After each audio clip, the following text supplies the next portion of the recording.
Welcome into our Hear Me, See Me podcast. I'm your host, Melissa Bruner. Hear Me, See Me is a mental health awareness initiative of all of us at WIBW TV. So glad you can be along to join our conversations, because today's topic really reinforces that adage that mental health is health. We see so much about our physical health, but our mental health is something we need to pay attention to as well. Mikki Burcher is with Valeo Behavioral Health in Topeka. She actually teaches something called mental health first aid, which is such a great name for it, first of all, because, you know, we always think about we need to take a first aid course, and we think physical, the compressions, the doing it to the staying alive pace and all of that.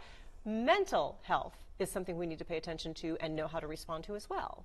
Absolutely. And you kind of stole my explanation in the best possible way, because when people ask me what mental health first aid is, I frequently do use the example of CPR, or when someone gets hurt, we kind of know we need to like tie off, you know, the leg if somebody's bleeding, and we know these kind of basics. But do we know what to do if we think our coworker might be struggling with some kind of mental health challenge? If our friend or family member is exhibiting some signs or symptoms we're concerned about, do we know how to approach them? Do we know what to do?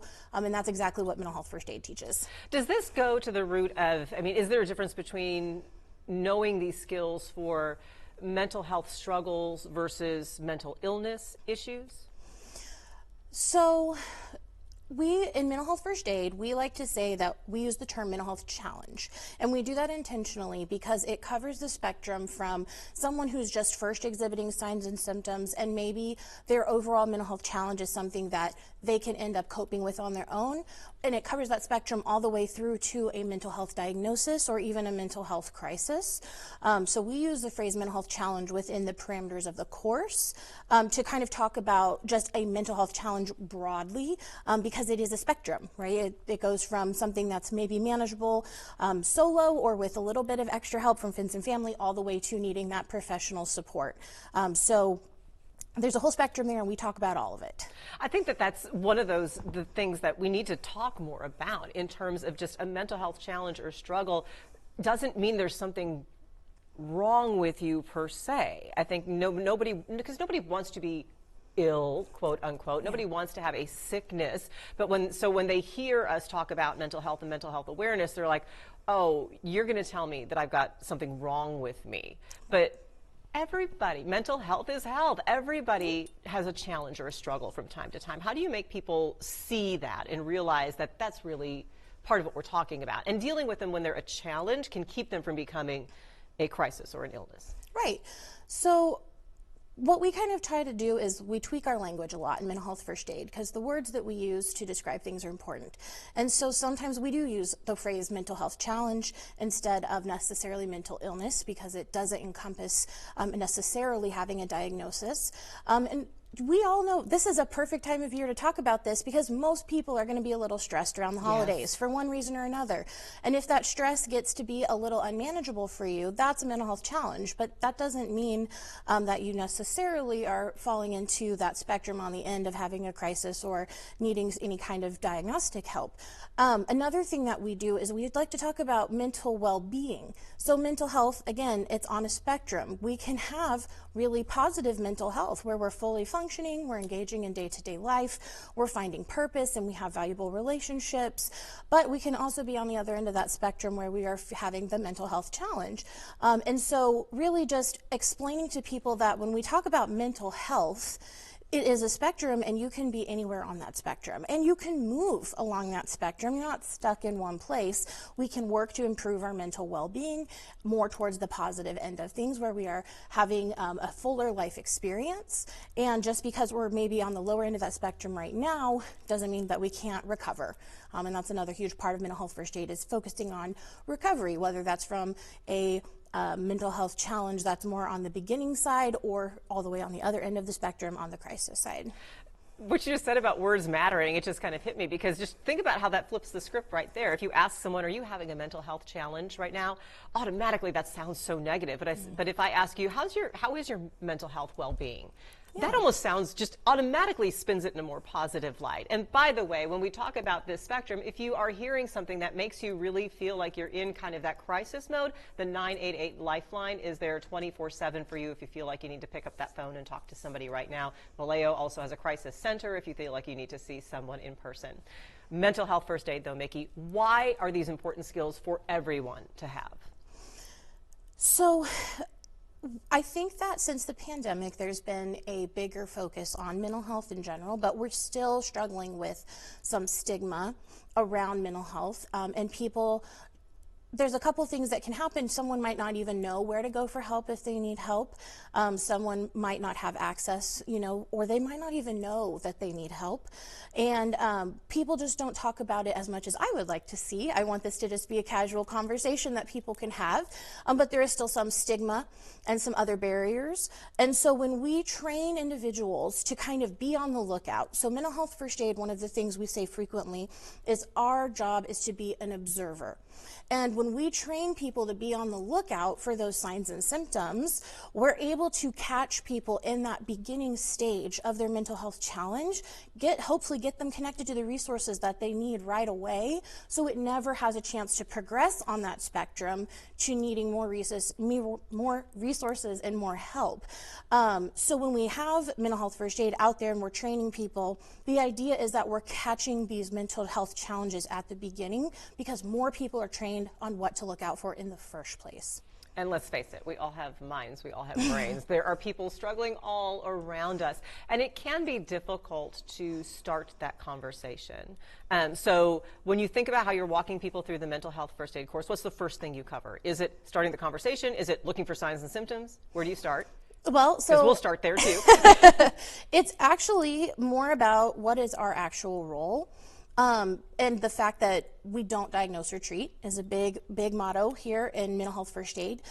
So we talk about what are we capable of doing as individuals first so that we don't jump into situations that we are uncomfortable with, not qualified for, and what can we do to help, and then how do we do that? And so usually, yes, the first kind of thing we start with after we talk about our role as a mental health first aider and ensuring safety for ourselves is what are we even looking for?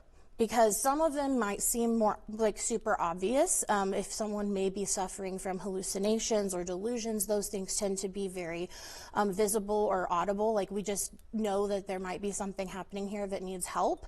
Some of them are less obvious. Mental health signs and symptoms, I talk spectrums a lot. We're going to use that word a lot today, but signs and symptoms also exist on a spectrum. So if we think about sleeping, someone who's undersleeping or oversleeping are both signs or symptoms of potential mental health challenge. Same thing with working. People who look very successful, or maybe they're just really dedicated to their job, if that is a change from their normal behavior and they're suddenly overworking, that could also be a sign or symptom. So sometimes we don't even know what we're looking for if we haven't had the opportunity to really discuss what signs and symptoms are, and the fact that there is a spectrum, and that if we're getting on either extreme, it's bad, even the ones that might look more beneficial to the person, like working a lot. Working out a lot, same thing, if you're working out a ton, that could be a sign or symptom too. So it's really about helping people understand what to even be on the lookout for, and then what to do when we start to notice those signs or symptoms. So the signs and symptoms, you mentioned a few things, the sleeping, a change in work habits. What other things might we look out for? Yeah, so in the class we go over 4 kind of broad categories, and we talk about how people are thinking and how they're feeling. So those are things we have to listen for. I do a lot of hand motions during my classes, so I'm always like seeing and hearing. But how people are thinking and how they're feeling, those are things we have to listen for. So, what are we listening for? Oh, things like, this is never going to get better, or I'm never going to get this right. I don't know why anybody even puts up with me. Those kinds of things that indicate that someone is having maybe low self-esteem. They're not feeling good about the way they're performing at their job, those kinds of things. We also might do notice a change in behavior. And a change in appearance. So those are the things that we see, things that we're observing with our eyes, things like showing up late, maybe some presenteeism where they're sitting in a meeting with us but maybe not fully engaging in the meeting or seem kind of checked out. And changes in behavior would be things like someone who's normally very polished, being a little bit more unkempt than usual, or having, not grooming the same that they have in the past. So those are some of the things that we teach about in depth. So that's one category. Are there others? Those are the 4 categories. Those are the 4 categories. So repeat them for me. Okay, so changes in behavior and appearance.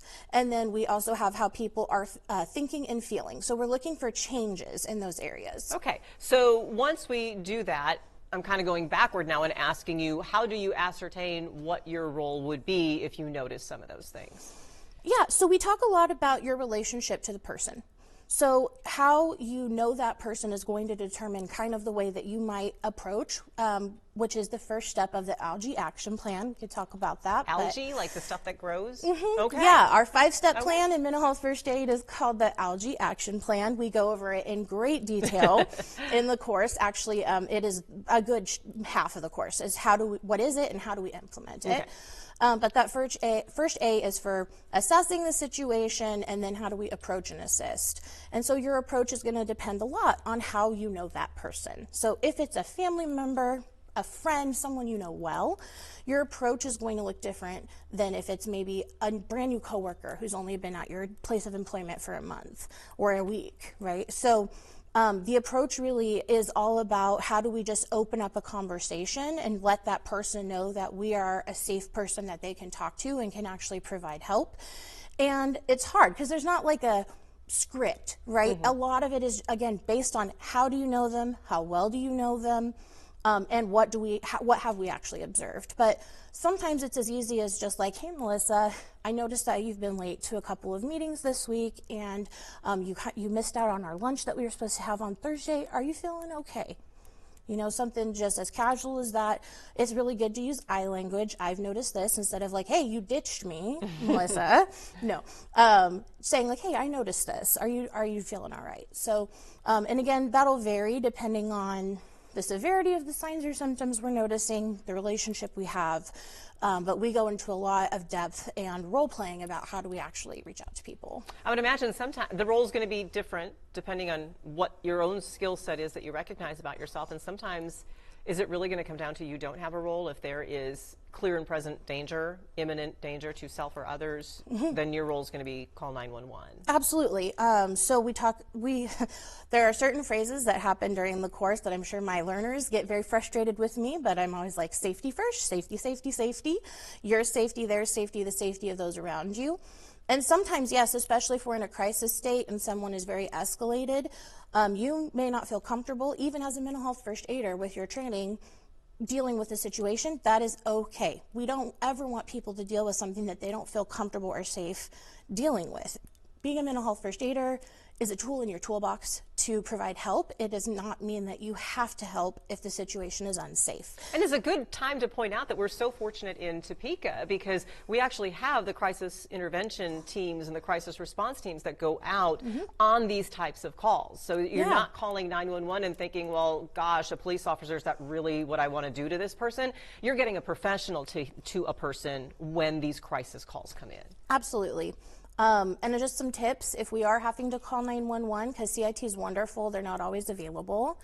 If we are thinking that there's some mental health challenge that's present, it's always good to tell the operator that so that the police understand what they're walking into, or the emergency professionals, whoever they may be, so that they kind of understand what's going on before they get there. And it's really helpful if you can describe the things that you're seeing.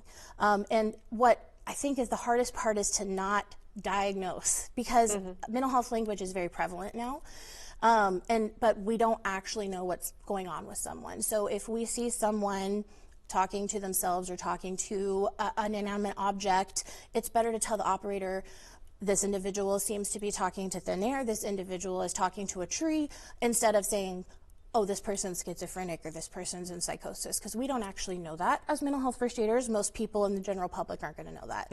So just describe what you're seeing instead of trying to put a label on it. Okay. So we've assessed and approached. I like this algae. I like to go through these letters. I like algae. I like algae. No, I like acronyms. Yes. So we've assessed and approached. What's the L? Listening. Okay. Yeah, listening non-judgmentally. So again, maintaining that safe place for people so that they know that we are going to hear what they're saying. And a huge part of listening is just really holding space for that person and remembering what they tell us, and then really hearing them. So again, the non-judgmental part is critical. We're going to keep our face pretty expressionless if we can, especially if someone's trusting us with something kind of severe. You'll want to have a reaction because you're human, but we try really hard to kind of tamp that down and just hear people out. And then after we do our non-judgmental listening, we can kind of fact find, ask a few more questions so that we know the next best step forward. G. Which stands for giving reassurance and information. So during this step, we talk a lot about recovery, mental health challenges, and mental illness are things, there's a lot of misunderstandings around them. And we talk a lot, when someone like breaks their leg, right, we don't write it off as like, you're never going to get better. Oh, you'll be back to it in no time, which is not always a great thing to say because we don't know that for sure. But that's what people tend to say is like, oh, it'll get better, right? We don't always remember to do that when we're talking about mental health. So that's really what this is about, is just emphasizing that it is possible to improve the situation. Recovery looks different for different people when it comes to mental health, but usually there are ways to improve the quality of life for pretty much most mental health challenges. So really talking about that, and then providing the information that they may need to make a decision about what their next step is. So giving information is not the same thing as giving advice. So we really try to refrain from telling people what they should do. We're not prescriptive. We provide options. And these are some options you may have. So that's what the G is. Well, and I think that's important for some of those, I don't want to say minor, because I mean, everything is serious when you're in the midst of it, but I'm thinking about, you know, if it's at the time of year around the holidays where everybody is stressed out, the giving support might just be, you know, what can we do to help you, and then be prepared to give that help, I imagine is the follow-up on that. Don't just say, well, gosh, you're stressed right now, you've got X number of things going on. And I'm thinking in the workplace, if you're a colleague, you know, maybe you are in a position where you can help in terms of maybe taking this task off the plate or assisting with this, or have you thought about, you know, let's call this, or but you have to be prepared to follow up and give that help then too, and not just say you're going to do it. Yeah, absolutely. And kind of to the point there about giving reassurance, the steps are all, it's not necessarily a linear process. We talk about how you choose which step is appropriate based on your listening. So sometimes just listening to someone is the reassurance and giving them a space to talk about what's going on. So sometimes that's all you really need, is just someone to hear you out. I mean, I'm like that sometimes for sure. Sometimes I just want to talk about a situation and then I feel better about it and I can let it go. So sometimes, yeah, giving reassurance is offering support and help, but sometimes listening is just the reassurance that they need and validating that what they're feeling is normal or okay. So yeah, definitely. And the second A in ALGE. So there we've got the ALG. Am I spelling it right? It's actually ALGEE. Oh. So we're tripping it up. Yeah. Yes. So after our G, we have our two E's, which is encourage professional help, and then encourage self-help and support alternative support strategies. So that's really about connecting to resources professionally. So explaining what may be available in the area. As a mental health first aider, we want to be a little bit knowledgeable about barriers to achieving treatment or getting help, and make sure that we maybe have some workarounds or we have some places that we can offer to help with those barriers, to help smash those barriers down.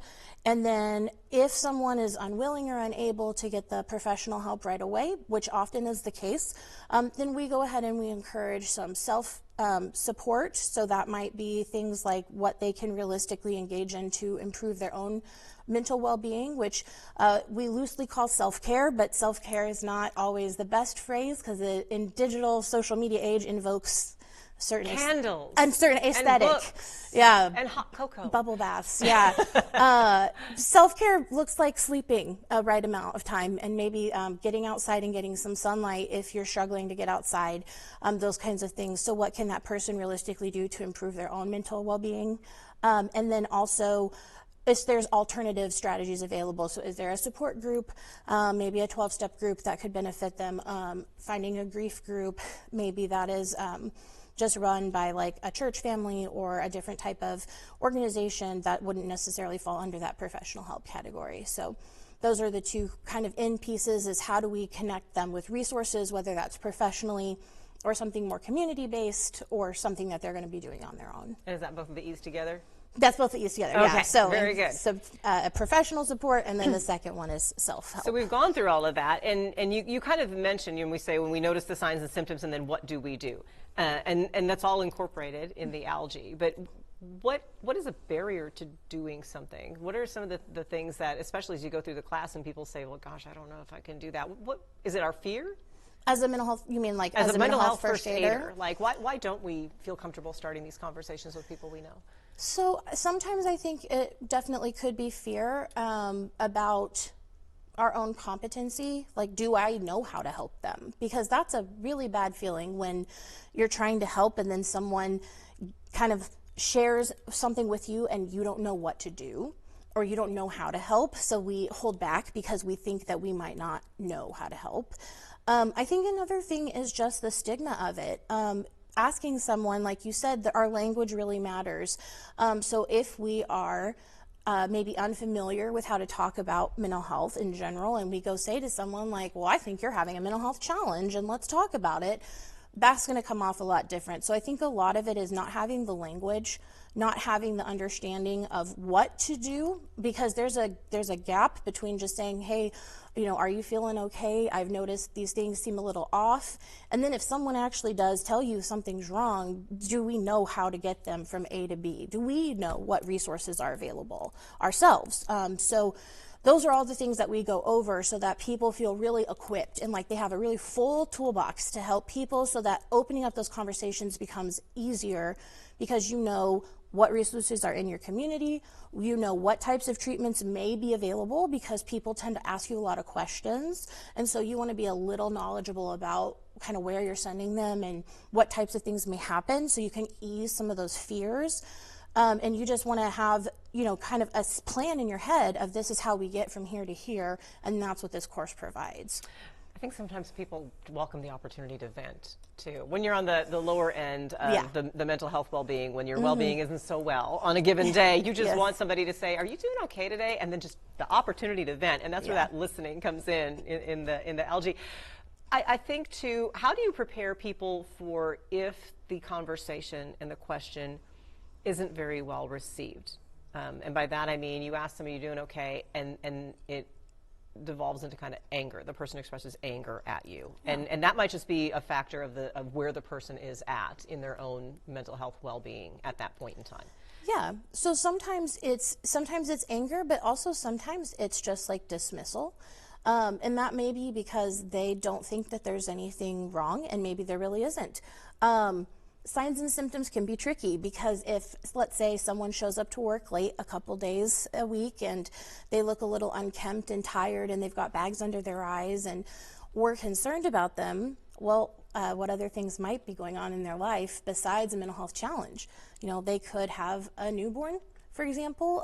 They could have a child who's just been sick as well, not even a newborn, but like an older child who's been sick. So sometimes we are met with either bewilderment or anger or just kind of a dismissal. And really the key there is just maintaining a positive attitude and staying friendly and just being like, I'm so glad that you're doing well. I didn't mean anything by it. I just wanted to check in because depending on your relationship to the person, because I care about you, because you're important to the workplace, whatever that looks like, you know. And then just validating, if you ever need to talk about anything, I just want you to know I'm here as a resource, because people might not be ready for help today. That doesn't mean they won't be ready for help next week, next month, next year. And we want to keep the door open and let them know that we're a safe person to talk to. Be honest, all of those things, having a newborn at home, having to be a caregiver for someone, all of those things impact our mental well-being. Oh yeah, of course. You know, it's the whole, I'm just stressed out. Well, that does impact how you're able to function. Yeah. And again, it's that awareness and acceptance that all of these things are impacting each other. Yes. So that's a whole 8-hour course we just summed up in 24 minutes. Good job, Mikki. Yeah. But when people are doing this more in-depth, what is a good setting? I know you offer them publicly, but what would be some advice to people out there in terms of if they're in a position to approach their workplace about bringing this in? How valuable is this information, and how easy is it to get a class like this? Because Valeo in Topeka is not, this is something a lot of organizations are offering all across the country. I mean, I've seen some of our partners in Northeast Kansas, and when you think about the Emporia area, the Manhattan area, those organizations are offering it as well. So chances are, wherever you're watching or listening, there's somebody who can do this. So what do people need to do to reach out and get this kind of training for themselves, or maybe even, like I said, for their entire workplace or organization? Yeah, so Mental Health First Aid is a global program. It was brought over to the United States shortly after it was actually created in Australia. So if you ever look at our website or anything, you'll see a little koala guy. His name's Algie, and that's why. But here in the United States, yeah, we have a huge presence. Mental Health First Aid does. In fact, in Kansas, I believe we have like 130-ish instructors in the state of Kansas. Wow. So yes, wherever you're at, you probably have an instructor near you.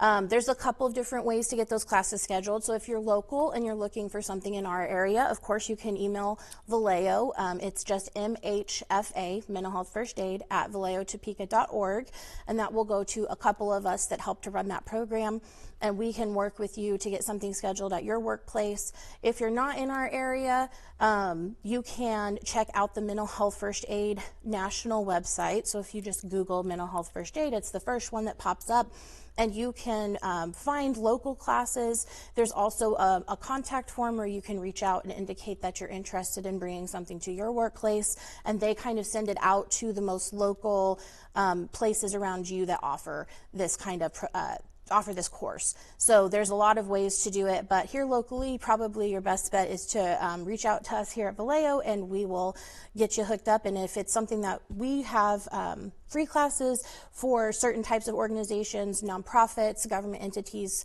schools, we do also offer to businesses for a small fee, but compared to the total overall course value, we think that we offer it for a very reduced rate. So why are you so passionate about this? I am so passionate about it because a couple things. So I myself have a mental health diagnosis. I've tried to be very open about it because we're breaking those stigmas. I do have ADHD, and I also have OCPD, which is obsessive compulsive personality disorder. It is different than OCD. And I've also been very close to multiple people who have died by suicide. I lost my first love to suicide when I was quite young, and then I lost one of my best friends as well, all before I turned 30. So I just really want to take what I learned from my own experiences, what I learned from being friends with and loving people who have had some severe mental health challenges, and really just funnel that into helping people like me, because I didn't know what to do in those situations, and I want other people to know what to do so that they don't have to carry that burden of what could I have done differently, or I didn't know how to help, and all of that. So that's why I am personally passionate about it. It's been very impactful on my life, and now I feel very confident when people are having a mental health challenge or crisis that I know what to do. And it's mostly because of this course. It's skills that we all need to know, because you don't know who's struggling when you look around, and you know, you say look for signs and symptoms, and as you said, it's not always the obvious sign or symptom. And I know, you know, we've experienced it in my own family, and having a conversation with my aunt after my cousin died by suicide earlier this year, and saying, do you mind if I ask you about it? Do you mind if I talk about my cousin? Her name was Heather. So she said, by all means, talk about it, because we have to talk about it, right? So that people know that we want them here tomorrow, yes, and that there is help out there. Again, we mentioned the 988 hotline at WIBW.com/HearMeSeeMe. There's a whole list of organizations all around the area. There are national groups that are there to help, but you know, sometimes it's the people that we're closest to who can just check in and say, You okay today? Yeah. And how are you today, Mikki, by the way?